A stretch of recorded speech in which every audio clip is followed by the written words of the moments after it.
Hello everyone, I'm Bringer Jorge. Welcome back to Lincoln Latinidad y el Midwest. For this special video, I have a special guest, and his name is Omar Valerio-Jiménez. He is an associate professor of history at the University of Texas, San Antonio. And he's also the co-editor of the Latino Midwest Reader. And that's an interdisciplinary anthology that examines the history, education, literature, art, and politics of Latinas, Latinos in the Midwest. And this book is actually going to guide our conversation today. Dr. Omar Valerio-Jiménez, how are you? I'm fine. Thank you for inviting me. Well, welcome to the Lincoln home, at least virtually. Dr. Omar Valerio-Jiménez, throughout this series, which we created to celebrate Hispanic Heritage Month, we have been talking about Abraham Lincoln and his relationship with Latin America, specifically Mexico. How he opposed the U.S.-Mexico War while he was in Congress from 1847 to 1849, and how the U.S.-Mexico War, in a way, was the first encounter of the Midwest with Mexican culture. And then also during the Civil War, as president, he supported Mexico's cause against the French intervention while Benito Juarez was president. But for this conversation, I would like to expand that timeline and examine the history of Latinos in the Midwest. So my first question to you then is, when does the history of Latinos and Latinas in the Midwest begin? That's a great question. And I mean, we can answer it in various ways, but one of the ways we can answer it is that it begins in 1848 when the U.S.-Mexico War ends. Because at the conclusion of the war, many of the soldiers, the U.S. soldiers who had taken part in the invasion of Mexico, returned to the U.S., right? Returned to their homes. And some of these soldiers were from the Midwest, from places like Indiana or Iowa or Illinois. And when they returned, one of the things that just happened to be occurring at that time is that some of these states were expanding westward, and they were developing counties and towns in the western part of their states. And so you have this phenomenon of some Midwestern states having names, county names, town names for battles and soldiers who fought in the U.S.-Mexican War. So, for example, I lived in Iowa for a while. I taught at the University of Iowa, and there is a town named Montezuma, and I was quite shocked when I saw that, because I thought, what is this town doing here? I don't think that Iowa has had a Mexican-American community, a very large one, for very long. And I was wrong about that, though, too, as I later found out. But they have had a large Mexican-American community, but it doesn't date to the arrival of Mexican Americans there. It dates to the U.S.-Mexican War. So, but after that, I would say, there's another significant presence of Mexicans, for example, in the Midwest in the 1860s and 70s, as Mexican cowboys from Texas start taking cattle up to places like Kansas, places like Nebraska. So in these long cattle drives, this is before railroads became very more used to transport cattle. And so Mexican Americans, or Mexican immigrants, also start visiting the Midwest in the 19th century. And then later I found out, at least for example, with the case of Iowa, I wrote a research paper, wrote a journal article about this, that the history of Mexican Americans there begins in the 19th century, when the first Mexican Americans and Mexican immigrants start arriving to work in the sugar beet fields, and later to work in the railroad construction and maintenance. Now, as Latinos and Latinas, or in this case, Mexican Americans and Mexican nationals, begin to move to the Midwest, how would you categorize how they build community in this area, or what challenges they face arriving to the Midwest? So in the 19th century and early 20th century, the first arrivals, Mexican Americans and Mexican immigrants who arrive, are being recruited there. They're being recruited there by railroad companies, but actually first by sugar companies, and then later by railroad companies. And initially, these companies are recruiting mainly unattached men, meaning the men are coming by themselves. They might be single, or they might be married and have families, but they leave their families behind in Texas or in Mexico, and they're being recruited at the U.S.-Mexico border. The sugar companies send recruiters down to the border to places like Laredo, later to places like El Paso, and try to recruit, basically offer these men who are there. Sometimes they're recently arrived immigrants, Mexican immigrants, who started working in Texas, and then they offer these recruiters offer them a contract and say, if you work for us, if you sign up to work for us, you will work for us for 3 months or 4 months, and there's a job waiting for you in Iowa, in Illinois, in Indiana, picking sugar beets, and we will pay for your transportation. And in the end, what scholars have found out is that the transportation wasn't paid for. It was just deducted from their paycheck later. So the workers actually paid for their own transportation, but at least they didn't have to pay for the initial train ride up. These workers who are unattached, who are single or married but not with their families, usually come and go. They partake in something that we call circular migration. That means that they go to the Midwest to work for a period of time, like the harvest season, if they're working in sugar beets, and then they return to Texas or they return to Mexico after the work is done, right? And part of the reason that these companies were recruiting unattached men or men without their families is because they didn't want these men to lay down roots. They didn't want to offend certain white Midwesterners who lived in some of these communities where the men are working, with the possibility that these men are going to bring their families or perhaps settle in the area. So there was a lot of sort of racism, and there was the companies were trying to prevent sort of outward displays of racism by some of the residents there. But what happens is the companies, both the sugar companies and the railroad companies, realize that these unattached men are not very dependable, in the sense that they will, since their families aren't with them, they will switch jobs often, and they will leave their jobs. And so there's high turnover in some of these industries in terms of the labor force.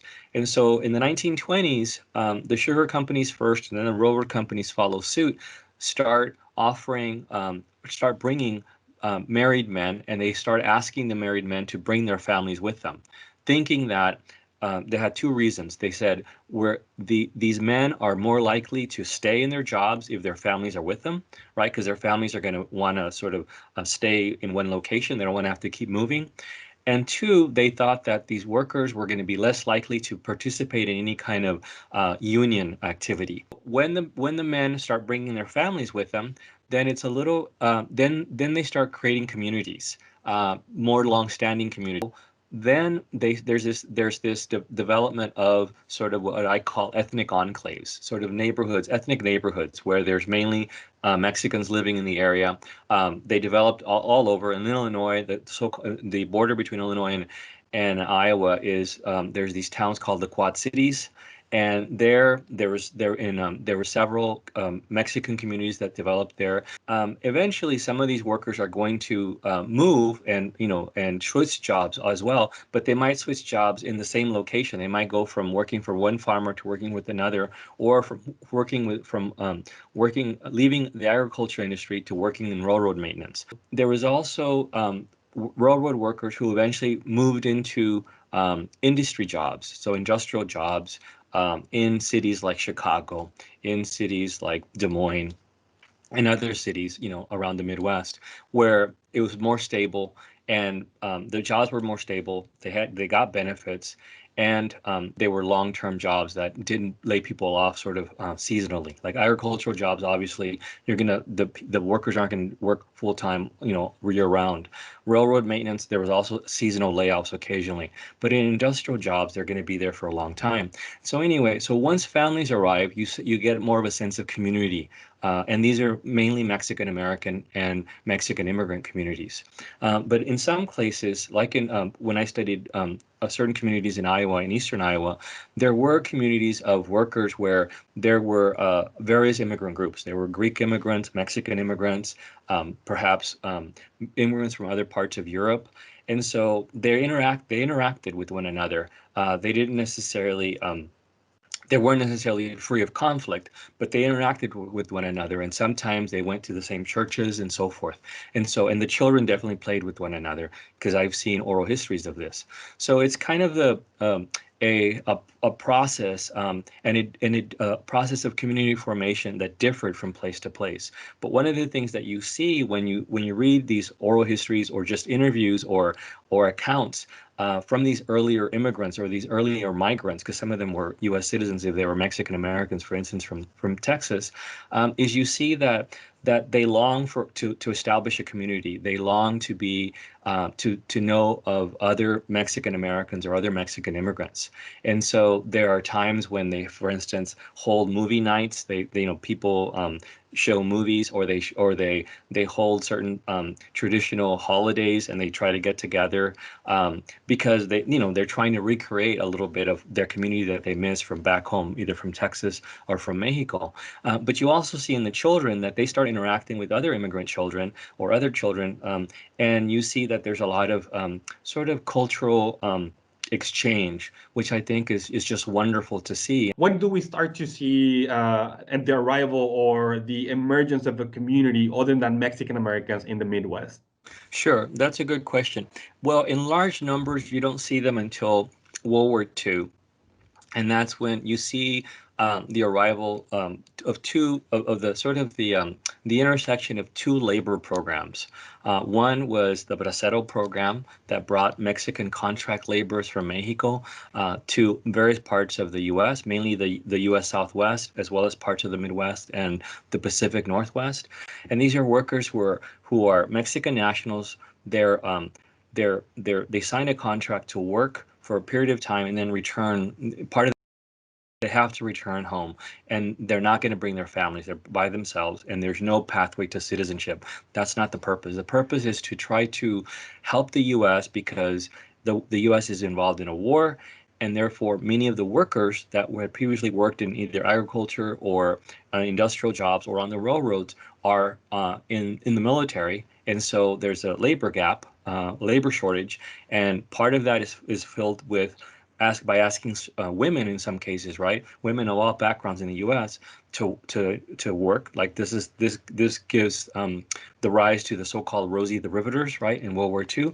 But it also another way that the U.S. makes up for this labor shortage is by importing contract workers, bracero workers from Mexico. At the same time, you also have Operation Bootstrap, which is a program that is implemented in Puerto Rico. Puerto Ricans have been citizens since the early 20th century, since the Jones Act of 1917. So they are citizens, so they can travel between Puerto Rico and the U.S. mainland freely back and forth. There's no restrictions.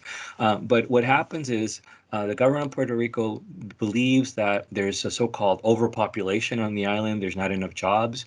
And so they established this a program called Operation Bootstrap that brings Puerto Rican men and women to the U.S. mainland to work. The men are usually working in agricultural jobs as well as some industrial jobs, and the women are working as domestic servants. Mm-hmm. So there's and perhaps sometimes maybe also in the clothing industry, I think. But anyway, and one of the places that these two sort of migrant streams, because the Puerto Ricans are not immigrants, right, intersect are in the Midwest. So in Chicago, for example, you have the all of a sudden Puerto Ricans living alongside or living nearby Mexican immigrants and Mexican Americans. And so the Midwest is one of the places where Puerto Ricans and Mexican Americans and Mexicans have been living side by side for the longest time. In the U.S., in the mainland U.S. Now there's also populations, for instance, in Southern California, in New York, and in Miami, where there's a mixture of Latinos, right? But the Midwest, particularly Chicago and surrounding Midwestern regions, has had a longer sort of pattern of different Latino groups mixing. In the 1960s and 70s, you have the arrival, say, of Central American immigrants who are fleeing civil wars in Central America. And perhaps before that, I would say that there might have been a few Cuban immigrants who arrived as well, but not to the extent that like Central Americans are gonna arrive, because Cuban immigrants are going to start arriving probably in the early 1960s after the Cuban Revolution of 1959. And so, but most of the Cubans are immigrants are going, or refugees, they're going to arrive to Florida. Some are going to go to New York and maybe, areas of New Jersey. And then a few might end up in Chicago, I would say, probably in the Midwest. And then maybe, now there's also immigrants from other Latin American immigrants from other parts of Latin America, like South America and maybe other parts of the Caribbean. But that has been sort of a later process, like in the 1980s. What does Latinidad mean to you? Well, so Latinidad means to me sort of this sense of being Latino, right? And one of the things that one of the areas, the region of the country where that is more present, once again, is the Midwest, because of this this diversity of the Latino population. That there are Mexicans, there's Puerto Ricans, there's Central Americans, and then there's people from other groups in the Caribbean as well. And so you get this sense of that people are, they understand like children of immigrants or children of Latinos who grew up in the Midwest, they understand that their ancestry is Mexican or Puerto Rican or Central American perhaps, but they also understand that they share something in common with other Latinos, people that are of that have Latin American ancestry, but that don't necessarily share their ancestors' sort of point of origin, right, or country of origin. So Puerto Ricans might end up mixing with Mexican Americans, socializing, and in some cases marrying, and so you get this offspring, the offspring of these unions of a Mexican father, for example, and a Puerto Rican mother, and they start developing new identities, and they have new terms that they use to refer to themselves because they're not just Mexican American, they're not just Puerto Rican, but they're a mixture. And so people, youth have started calling themselves Puerto Mexas or Mexi-Ricans, right? These are sort of new identities that their parents didn't necessarily share. Right? And another reason why you see the growth of these identities and this sense of a Latinidad there is because there isn't, the Midwest is one of those areas where there isn't one group, like say Mexicans or Puerto Ricans, that completely dominates. So the sense of Latinidad, going back to the original question, is this sense that you share something in common with other Latinos, even if it's not necessarily your ancestry. It's the sense that you might have a similar, not exactly the same, but a similar experience, or your parents might have had similar experiences, or your ancestors, as coming to this country, not necessarily as immigrants, because Puerto Ricans are migrants, they're citizens, but adapting to a new culture, and that even if you yourself might not speak Spanish, your ancestors probably did. If not your parents, maybe your grandparents did, right? And perhaps as well, certain foods that might be shared, certain kinds of celebrations like quinceañeras, or certain kinds of traditions that get celebrated when people marry, like having padrinos and stuff and so forth like that. And so, we don't necessarily, we know there's differences. We don't share exactly the same culture, but there are similarities. No, that's a great explanation, Dr. Valerio-Jiménez, because that's one of the things that I even myself notice here in the Midwest when interacting with other Latinos, not necessarily just Mexican Americans, but from different nationalities. And we have that sense of community because, hey, I mean, I hear someone speaking Spanish, like you are attracted to that, you go to that way. So I was reading the Latino Midwest Reader. I came across the word placemaking, and it was referred to as those historic sites that you find in the Midwest, and sometimes places that are not too obvious that hold a Latino history, such as the Lincoln Home. So I was wondering if you can explain a little bit more of what placemaking is, and how does that allow the Latinos to create that community here in the Midwest? So I think it's related. So placemaking is this sense of staking a claim to an area, staking a claim to a town, a part of a town, or a park, things like that. Sort of changing that area in some way and giving it sort of a a sense that there's Latinos who are partaking in that town or that area. And to give you an example, for example, there are certain festivals that are celebrated in the Midwest in various towns. And in some cases, there's an article by Aide Acosta in the Latino Midwest Reader where she talks about this broom making festival in a little town in Illinois.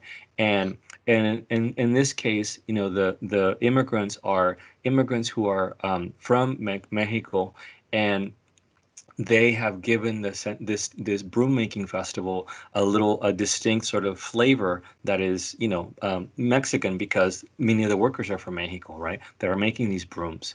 But it could also apply to, say, certain sports fields where now all of a sudden on Sundays or on Saturdays, soccer is being played more by immigrants, right? By Latino immigrants, not necessarily just Mexicanos, but maybe Central Americans or South Americans. And so they are creating a sense of place. So that's the sense of placemaking that I'm talking about. But also, it also happens in small towns throughout the Midwest where all of a sudden in certain downtowns, downtowns that have been sort of struggling to survive, where the economy has basically led many of these stores in the downtown area to close up.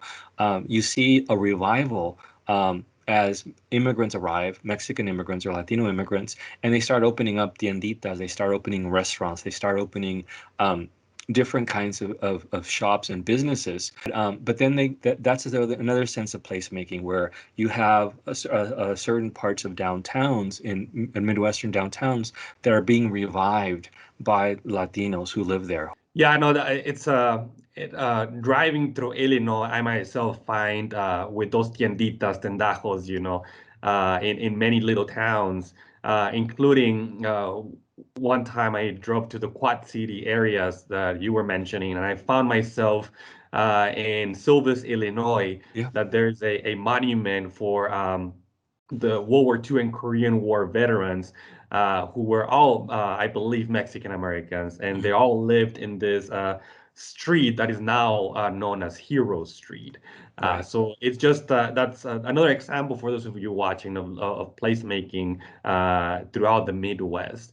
But Dr. Omar Valerio-Jiménez, thank you so much for this overview of the Latino and Latina history of the Midwest. I wish we had more time to just go over the huge timeline and not only the past, but the present and the future of Latinos in this area. But thank you so much for joining me today. And I hope everyone else watching, I hope you enjoy this series, Lincoln, Latinidad y el Midwest.